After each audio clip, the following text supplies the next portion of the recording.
Bonjour, c'est Céline. Je profite de ce soleil dominical pour vous présenter une plante que j'affectionne tout particulièrement. La voici. Elle s'appelle Umbilicus rupestris.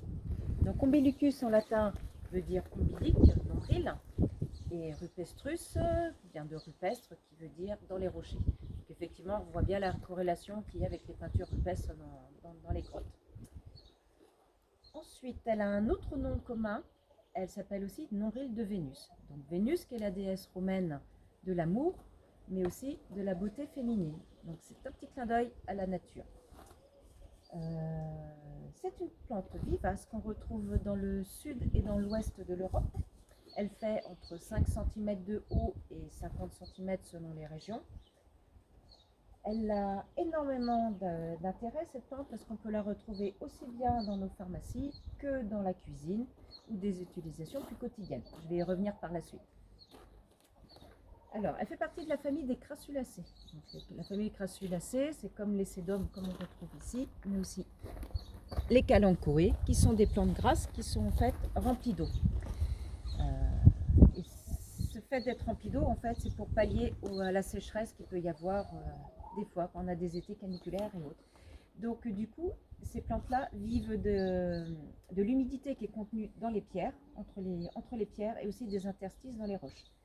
Donc c'est une plante qui est saxicole, donc qui veut dire qu'il vit dans un milieu drainé mais légèrement acide, mais surtout qui vit dans un terrain caillouteux, drainé, les vieilles ruines, les vieilles pierres. On peut aussi la retrouver dans certains troncs d'arbres de temps en temps, un peu comme une plante épiphyte. Qu'est-ce que je peux vous dire d'autre? Donc du coup, on parlait de ses vertus. Donc on la retrouve en cuisine. Effectivement, on peut déguster les feuilles, on peut manger crues en salade. Donc elle a un goût légèrement de concombre, diront certains. Elle est surtout très juteuse. Elle est riche en vitamine C, en fer et en d'autres éléments minéraux. Certains la préparent aussi comme les cornichons, dans des bocaux avec du vinaigre. On la retrouve aussi en pharmacie car elle aide pour certaines plaies, pour les callosités des talons. On peut aussi l'être utilisée pour soigner ou traiter certaines tumeurs, mais aussi des crises d'épilepsie et autres. On la retrouve aussi en Bretagne. Elle était utilisée dans le temps pour graisser les biliques. Donc ça nous concerne un peu. Donc les biliques, parce qu'en fin de compte, on voulait économiser le beurre à l'époque.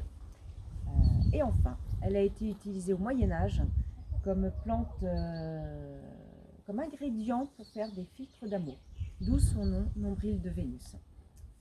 Voilà, je crois avoir tout dit sur cette plante. Donc, je vous souhaite une bonne fin de journée et prenez soin de vous. Au revoir.